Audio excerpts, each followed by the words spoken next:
All right, guys, so this is just the last little bit of section 9.2.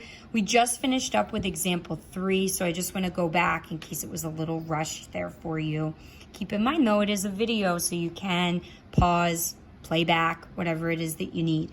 This was the parametric equation we were given. We plugged in our 5 famous values between 0 and 2 pi to generate our graph. We used arrows on that graph to indicate direction. And our last goal was to try to eliminate a variable.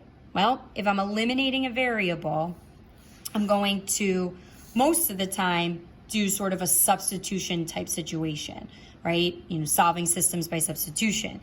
Wasn't really an option here because I don't really want to have to solve these for t. It's going to get really super messy. So instead, I remembered my favorite trig identity, sine squared plus cosine squared equals 1. I know that sine t is equal to y over 2 just by isolating sine t.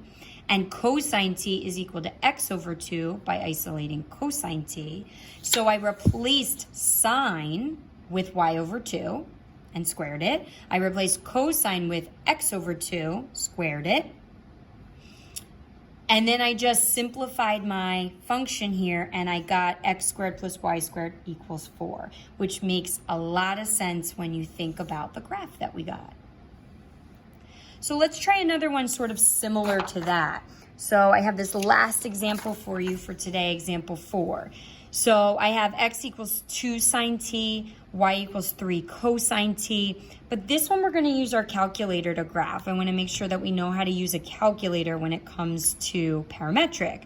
So if I go into mode, right, we've used so many of these now. If I look where it says function, right, we've done sequence. We're going to do polar in a little bit. We want parametric.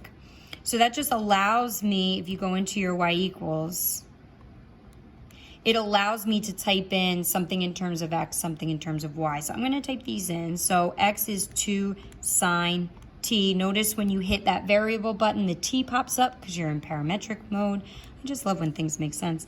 And then 3 cosine t for y. And let's go to graph. Let's just see where it's probably somewhere funky, right? Look how funky it is. So I'm going to go to zoom 6.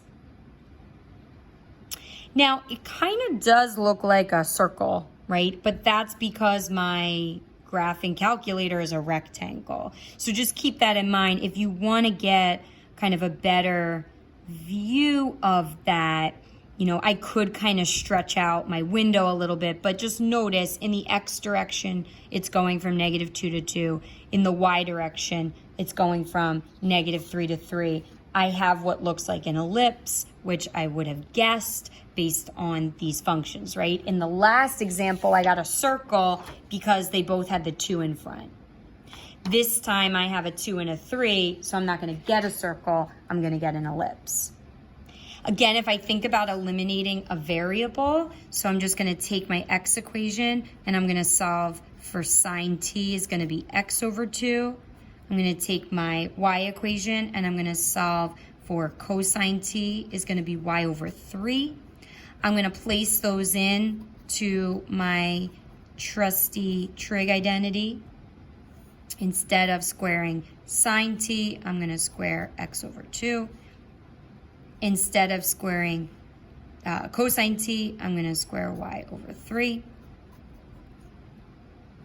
So what do I get? X squared over 4 plus y squared over 9 equals 1.